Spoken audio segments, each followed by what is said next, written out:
So we are going to discuss the process of incorporation. Okay, जो आपको यहाँ पे समराइज्ड फॉर्म में दिया हुआ है, हम पहले समराइज्ड फॉर्म पढ़ेंगे, फिर इसका डिटेल फॉर्म पढ़ेंगे. ओके, तो इसका समरी क्या लिखा हुआ है? That first of all you will have to go for name reservation. You will have to go for name reservation. तो इसीलिए जब हम किसी भी कंपनी का इंकॉर्पोरेशन करते हैं तो हम ये पढ़ते हैं, we do study that the name of the company should not be same or similar. ये सारी चीजें हम लोगों ने पढ़ी हुई है. Okay, in the same manner LLP के केस में भी आपको ये ध्यान रखना है कि आपका नाम, जो फर्म का नेम है, वो किसी सिमिलर एलएलपी के साथ, मतलब उसका कॉपी नहीं होना चाहिए, उसके साथ रिजेंबलिंग नहीं होना चाहिए, अब्यूजिव नेम नहीं होना चाहिए, ऑब्जेक्शनेबल नेम नहीं होना चाहिए. ये सारी चीजें आपको ध्यान रखनी है. So whenever you are going for name reservation, आज जब भी नेम रिजर्वेशन के लिए जाते हो, that I want to reserve a name, तो आपको पहले अप्लाई करना पड़ेगा इन द ई फॉर्म 1. इसमें अप्लाई करना पड़ेगा, ई फॉर्म 1 में अप्लाई करना पड़ेगा कि मुझे अपनी एलएलपी का ये नाम रखना है, क्या ये अवेलेबल है? ओके, अगर अवेलेबल होगा तो आपको दिखाएगा, नहीं अवेलेबल होगा तो आपको बोलेंगे कि आपको नाम चेंज करने की जरूरत पड़ेगी. लाइक अगर मुझे अपना वेबसाइट डेवलप करना है तो मुझे किसी डोमेन पे उसको रजिस्टर करवाना पड़ता है और देखना पड़ता है कि जिस नाम से मैं वेबसाइट बनाना चाहता हूं क्या वो अवेलेबल है या नहीं है, whether that name is particularly available or not. हम अगर अपना ईमेल आईडी बनाते हैं किसी भी प्लेटफॉर्म पे, whether it is Yahoo और Gmail, तो वहां पे भी हमें ये देखना पड़ता है कि जिस नाम से हमें अपना अकाउंट बनाना है क्या वो नाम हमें अवेलेबल है या नहीं. अगर नहीं है तो उसमें कुछ डिजिट्स ऐड करना पड़ेगा, कुछ नया नाम ऐड करना पड़ेगा, कुछ डिलीट करना पड़ेगा, and afterwards we would be able to make our email ID और make our website in a similar manner. जब भी आपको एलएलपी का नाम रजिस्टर करना होता है, you have to be careful that it should not be same or similar with any other company.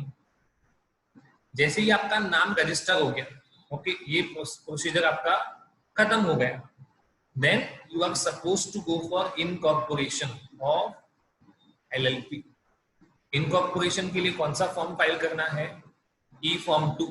ये सारी प्रोसेस इलेक्ट्रॉनिकली है, जिसमें आपको अपनी फॉर्म का सारा डिटेल देना है, कब इनकॉर्पोरेशन हुआ, इसमें सारे पार्टनर्स का कंसेंट, कौन डेजिग्नेटेड पार्टनर बनेगा उसका डिटेल, ये सब आपको इनकॉर्पोरेशन के वक्त बताना है.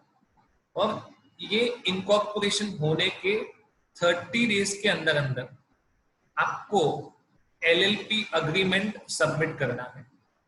You are supposed to submit LLP agreement. Is it okay? पहला नेम रिजर्वेशन, उसके बाद एलएलपी का इनकॉर्पोरेशन के लिए ई form 2.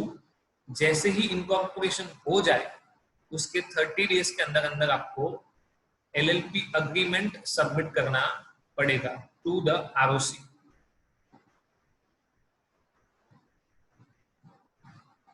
Okay, once the LLP is incorporated according to the given provisions, then what effects it will make, registration का क्या effect होता है वो भी हमें पढ़ना है. ओके, जैसे हमको कुछ कंप्लायंसेस करने रहेंगे, आरओसी को बताना रहेगा, कोई भी चेंज है तो वो चेंज के बारे में भी इंफॉर्मेशन देने का रहेगा. ये सारी चीजें हमको ध्यान में रखनी.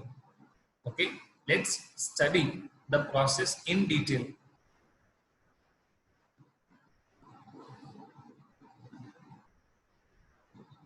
Okay, incorporation document for an LLP to be incorporated. जैसा पार्टनरशिप में होता है वैसा LLP में होगा. 2 or more persons who are carrying on a lawful business with a view to earn profit shall subscribe their names to the incorporation document. Subscribe to their names का मतलब क्या होगा? They will include their name in the incorporation document. कि हाँ मुझे partner बनना है, उसके लिए मेरा कंसेंट भी है, मेरा सिग्नेचर भी है, जो भी नेसेसरी डॉक्यूमेंट्स है वो मैं देने के लिए रेडी हूँ. Okay, the incorporation document with in a manner and with such fees shall be filed with registrar of office, registrar of the state in which the registered office is situated. मतलब आपको अगर गुजरात में अपना registered office रखना है तो उसका जो रजिस्ट्रार होगा, ओके, उसको आपको डॉक्यूमेंट सबमिट करने हैं. Okay, statement to be filed, so that shall be filed along with incorporation document a statement in the prescribed form. statement होना चाहिए prescribed form में. अब इसमें लिखना क्या है और कौन लिखेगा? तो that statement would be made by an advocate, a CS, a chartered accountant or a cost accountant who is engaged in the formation of LLP. LLP के फॉर्मेशन के लिए आपको इनमें से कोई भी इंसान जो हेल्प कर रहा है, either the professional persons or the advocate, okay, and by anyone who subscribed, मतलब पार्टनर्स में से कोई भी एक, क्या स्टेटमेंट देना है वो अब देखते हैं. ये क्या लिखना है और ये कौन लिखेगा? आपको सिंपल मैनर में ये बताना है कि एलएलपी इनकॉर्पोरेशन करने के लिए जो भी रूल्स, रेगुलेशंस और प्रोविजंस को फॉलो करना है वो सब हमने किया है. हमने किसी भी लॉ को वायलेट नहीं किया है. Any matter which is in relation to incorporation of LLP, we have followed all that. Okay, तो दो लोग, दो या दो से ज्यादा लोग इनकॉर्पोरेशन डॉक्यूमेंट में अपना नाम सब्सक्राइब करेंगे. जो स्टेट का रजिस्ट्रार होगा उसको वो डॉक्यूमेंट देंगे. उस डॉक्यूमेंट के साथ, मतलब आपका जो इनकॉर्पोरेशन डॉक्यूमेंट होगा उसके साथ साथ एक स्टेटमेंट फाइल करना पड़ेगा. ये स्टेटमेंट कौन फाइल करेगा? A lawyer, a chartered accountant, a company secretary और a cost accountant. Okay, and any one of the subscribers क्या लिखेंगे? Complied with all legal formalities. हमने जितनी भी लीगल फॉर्मेलिटीज है वो कंप्लाई कर दी है. Nothing is remaining from our side. चलो, तो स्टेटमेंट में क्या लिखना है वो क्लियर हो गया. अभी इनकॉर्पोरेशन डॉक्यूमेंट में क्या लिखना है? okay, that shall be in a form as may be prescribed. LLP का नाम, उनका proposed business, address of registered office, name and address of each persons who are to be partner. Obvious है to be partners होगा. अभी LLP के बाद वो partner बनेंगे, पर जो पार्टनर बनने का विलिंगनेस रखते हैं. ओके, चलो, names and address of designated partners and containing such other information related to the proposed LLP. तो उसका एक प्रिस्क्राइब्ड फॉर्म होता है जिसको हम बोलते हैं ई फॉर्म 1. ओके, उसमें LLP का नाम, उसका एड्रेस, पार्टनर्स का डिटेल, डेजिग्नेटेड पार्टनर्स का detail and other related information. एक और चीज रह गया, प्रपोज्ड बिजनेस. आप क्या बिजनेस करने वाले हो वो आपको मेंशन करना है.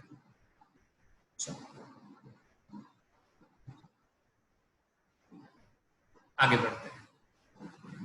इफ एनी पर्सन, जो भी इनकॉर्पोरेशन में अटैच्ड है, इनकॉर्पोरेशन डॉक्यूमेंट में उसका नाम मेंशन है, उसको पता है कि उसने कोई चीज ऐसी कही है जो गलत है. He has made a statement which is false or which he does not believe to be true. उसको कंफर्म नहीं है कि ये गलत है, पर ये सही है, उसका भी उसके पास कोई एविडेंस नहीं है. Then that person will be given a combo offer. क्या दिया जाएगा उसको? combo offer. An imprisonment which may extend to 2 years and लिखा है, इधर और नहीं लिखा है, लिखा है and a fine not less than 10,000 but which may extend to 5 lakh. Not less than 10,000 and up to 5 lakh आपको फाइन भी लगेगा. क्या करने पे? एक गलत स्टेटमेंट बताने पे या कोई ऐसा स्टेटमेंट जिसके बारे में आपके पास वैलिडिटी नहीं है, एविडेंस नहीं है कि वो सच है. okay? Then that person would be punishable with an imprisonment up to 2 years and fine not less than 10,000, not more than 5 lakh. इसको मैं कॉम्बो ऑफर इसके लिए बोलता हूँ, देखो ये एंड है ना. चलो, इनकॉर्पोरेशन बाय रजिस्ट्रेशन मैं आपको बाद में बताऊंगा कि आपको एग्जाम में किस तरह से लिखना है इसको, है ना. So do not worry about that thing. If the registrar feels, यहाँ पे जिस रजिस्ट्रार को ऐसा कंफर्म हो जाता है कि सारी फॉर्मेलिटीज फुलफिल हो चुकी है, all the formalities are complied with, then he will register the incorporation document and give a certificate that LLP is incorporated by the name specified there in. आपने जो नाम बताया था उससे हम आपको सर्टिफाई करते हैं. We are giving you a certificate that you are now registered with the given name. इसमें ऐसा लिखा होगा that this LLP will now be known in the name and fashion of, जैसा मैंने पार्टनरशिप में सिखाया था, this LLP will be now known with the name and fashion of. okay? उस तरह से ये जाना जाएगा. okay? और जो भी आपने सबसेक्शन 11 में बताया था कि हमने जो जो भी रिक्वायरमेंट है वो फुलफिल की थी, okay? तो रजिस्ट्रार बोलेगा yes, we feel that all the details have been complied with. The certificate shall be signed by the registrar and authenticated by his official seal. ये बट नेचुरल है. आपको certificate दे दिया पर उसके ऊपर कोई भी सिग्नेचर नहीं है तो उसका वैलिडिटी पे डाउट हो जाता है. तो उसपे किसका सिग्नेचर होगा? सिग्नेचर ऑफ रजिस्ट्रार एंड उसका ऑफिशियल सील होगा. And it will be a conclusive evidence. आपको रजिस्ट्रेशन सर्टिफिकेट मिल गया, इसका ये मतलब है कि आपका इनकॉर्पोरेशन हो चुका है. आपने जो भी लीगल फॉर्मेलिटीज के बारे में बात की थी वो सब कुछ फुलफिल हो चुका. It is fulfilled. Okay okay, moving forward. Registered office of LLP and change therein. हमने जो भी रजिस्टर्ड ऑफिस रखा था उस पे सारे कम्युनिकेशंस रिसीव किए जाएंगे. Every LLP shall have a registered office to which all communications and notices may be addressed and where they shall be received. कि सिर्फ addressed ऐसा नहीं चलेगा, जहां पे वो received भी होना चाहिए. मतलब there must be some persons who are there to receive. Okay. Number 2, a document may be served. देखो, दो वर्ड होते हैं, one is a sent, other is a serve. जैसे हम बोलते हैं ना delivery and dispatch. Okay, dispatch करना मतलब यहां से हमने भेज दिया है, डिलीवर मतलब वहां पहुंच चुका है. इन अ सिमिलर मैनर हमें ये वर्ड पे फोकस करना है. और सर्व्ड में हमेशा ऐसा याद रखना कि सर्व्ड तभी माना जाएगा जब वो गिवन एड्रेस पे और गिवन पर्सन को मिले. मतलब अगर मेरे घर पे कोई भी कुरियर आता है जिसमें स्पेसिफिक है for the use of mister Mohan, okay, तो वो मेरे एड्रेस पे तो आ गया, पर किसी और ने रिसीव किया ना, मेरे फैमिली मेंबर्स में से किसी ने रिसीव किया, then when it is seen by me, तब उसको सर्व्ड माना जाता है। क्या माना जाता है? सर्व्ड। इस पे बहुत लिटिगेशंस होते हैं, so many litigations are there, we are as such not suppose to go into detail, पर मैं आपको बेसिक एक डिफरेंस बता रहा हूँ कि सेंट और सर्व्ड उसमें क्या डिफरेंस होता है। Okay, a document may be served on an LLP or a partner or a designated partner, किसी को भी हम नोटिस दे सकते हैं, है ना। Notice to one is notice to all. कैसे भेज सकते हैं? By post, that is by under a certificate of posting, by registered post, or in any other manner as may be prescribed at the registered office and any other address specifically declared by LLP for such purpose। मतलब आपने बोला है कि ये हमारा registered office है, but communication के लिए हमारा एड्रेस अलग है, तो आपको स्पेसिफिकली मेंशन करना पड़ेगा, जो नॉर्मली नहीं होता है। जहां पे आपका रजिस्टर्ड ऑफिस होता है, एक्चुअली आप काम भी वहीं से करते हैं। ऐसे मान लो एक सीए का ऑफिस है ना, तो बोलेंगे मेरा रजिस्टर्ड ऑफिस अलग है और मेरा वर्किंग ऑफिस अलग है। ऐसा हार्डली पॉसिबल होता है। जो उसका वर्किंग ऑफिस है, जहां से वो काम करता है, वही उसका रजिस्टर्ड ऑफिस भी होता है। These are one and the same. तो मोस्टली कम्युनिकेशन रजिस्टर्ड ऑफिस पे ही होता है, बट अगर आप चाहते हो कि वो यहाँ पे ना आके किसी और एड्रेस पे आए, तो वो आपको स्पेसिफिकली मेंशन करना पड़ेगा। ये था आपके रजिस्टर्ड ऑफिस के बारे में। वहां पे जो भी लेटर्स, नोटिस, कम्युनिकेशंस आएंगे उसके बारे में, किसको मिलेगा उसके बारे में था। अब आगे का पॉइंट पढ़ेंगे कि अगर मुझे ये ऑफिस चेंज करना है, if I want to change, then what is the procedure.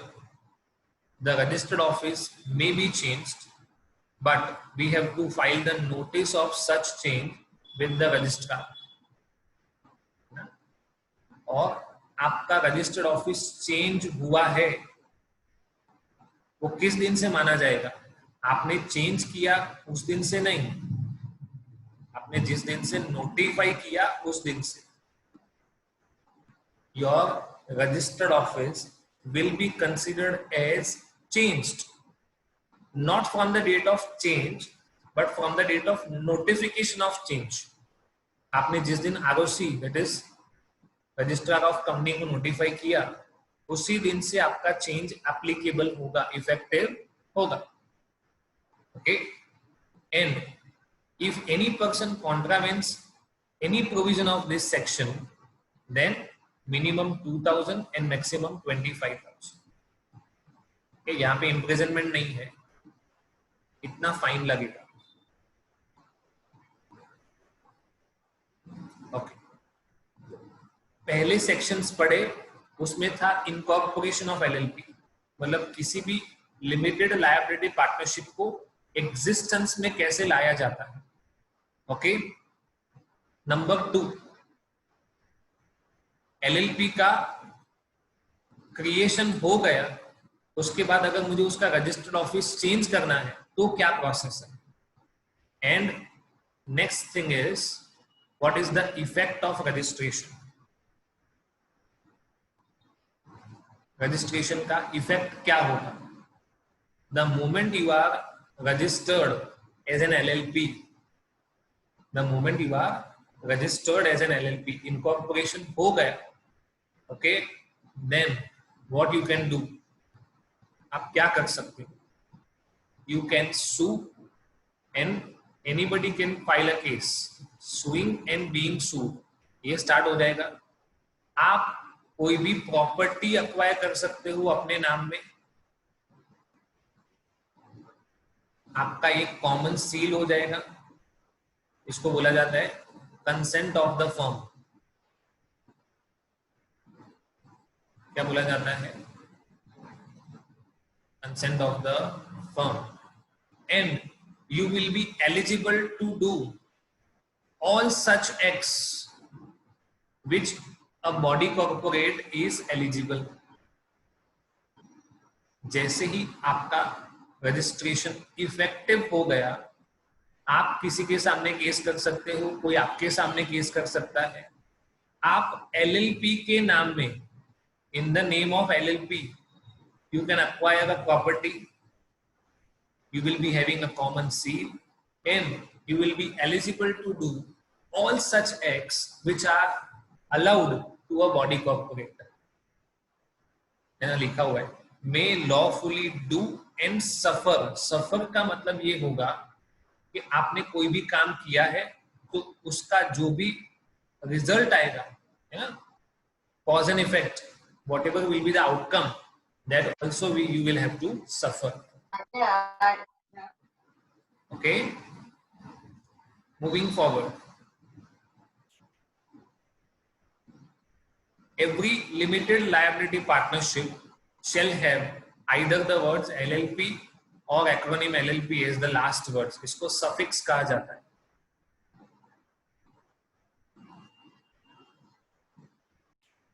Okay. So नाम के लिए ये प्रोविजन है कि आपके नाम के पीछे LLP या लिमिटेड लायबिलिटी पार्टनरशिप लिखा हुआ होना चाहिए. मोस्टली लोग LLP लिखते हैं, है ना. चलो, अगर सेंट्रल गवर्नमेंट को फील होता है, in the opinion of central government, यहाँ पे सेंट्रल गवर्नमेंट का मतलब होगा ROC, if they feel that the name is undesirable और it is identical or too nearly resembles to that name of any other partnership firm or LLP or a body corporate or a registered trademark or a trademark, मतलब किसी भी चीज का same या similar नाम है, either it is same or similar, then that name would not be registered. देखो लिखा है, no LLP shall be registered by a name which is undesirable or identical, similar. किसी भी ट्रेडमार्क का कॉपी है तो फिर आपको वो नाम रखना अलाउड नहीं होगा. इन केस बाय मिस्टेक आपको वो नाम अलॉट हो भी गया तो सब्सिक्वेंटली वो आपको बोल सकते हैं कि आप उसको चेंज करो, नहीं तो आपका LLP को लिक्विडेट करना पड़ेगा. चलो, रिजर्वेशन ऑफ नेम कौन सा फॉर्म था? E form 1. A person may apply in such form and manner accompanied by such fees for reservation of a name. मुझे ये नाम चाहिए, क्या ये नाम अवेलेबल है? ओके, तो अगर आपका नया LLP है तो आप पहली बार नाम रखोगे. एग्जिस्टिंग LLP है तो आप बोलते हो कि मुझे चेंज करना है, तो X है वहां से Y करना है, क्या Y नेम अवेलेबल है? वो आपको पूछना है. okay? Either you will apply for a fresh name or for a new name, that is change. चलो, आपने एप्लीकेशन दिया, अब रजिस्ट्रार क्या करेगा? What will the registrar do? If he is satisfied, subject to the rules given by central government, that the name to be reserved is not one which may be rejected on any ground given in subsection 2. subsection 2 ऊपर पढ़ा हम लोगों ने, है ना, ये वाला, ये सेक्शन 15 सबसेक्शन 2 है. मतलब इस ग्राउंड्स पे वो रिजेक्ट नहीं होने वाला है, मतलब वो अनडिजायरेबल भी नहीं है और सेम या सिमिलर भी नहीं है.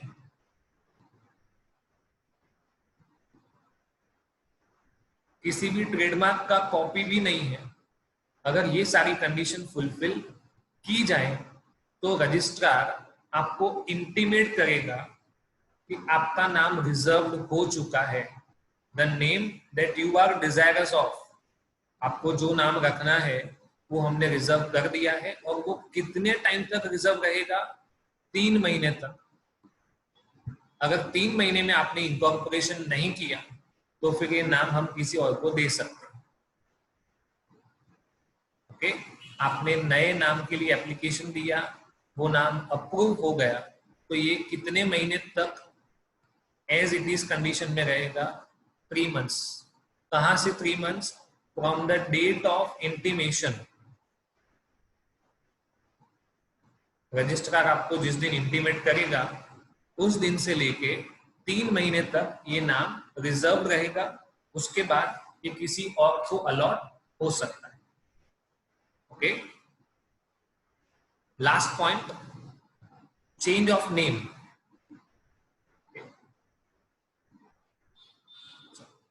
अगर सेंट्रल गवर्नमेंट को ऐसा पता चलता है कि किसी भी एलएलपी जो ऑलरेडी रजिस्टर्ड है,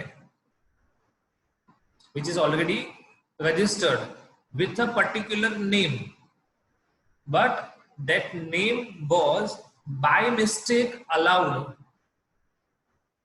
मैंने पहले अपना एलएलपी रजिस्टर करवा दिया और सेंट्रल गवर्नमेंट को बाद में पता चलता है कि मैंने जो भी एलएलपी रजिस्टर करवाया है, जिस नाम से रजिस्टर करवाया है, वो नाम या तो अनडिजायरेबल है, that name is either undesirable, or it is same or similar. अगर ऐसा कुछ है, then the central government will give direction to such LLP to change the name. आपको नाम चेंज करना पड़ेगा और जिस दिन आपको इंटीमेशन मिला उसके 3 महीने के अंदर अंदर या तो any such longer period as the central government में अलाउ, तो आइडियली कितना मिलेगा? 3 मंथ्स, और लॉन्गर पीरियड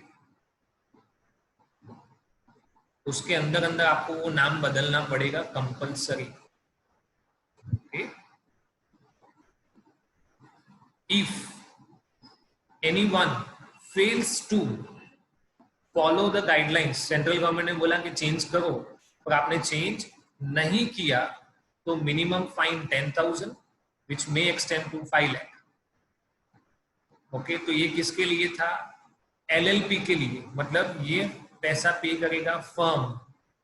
ओके, और ये वाला डेजिग्नेटेड पार्टनर, क्योंकि लीगल कंप्लायंस के लिए कौन लायबल रहेगा? Designated partner. उसके लिए मिनिमम फाइन 10,000 रुपए, मैक्सिमम 1 लाख रुपए। ओके,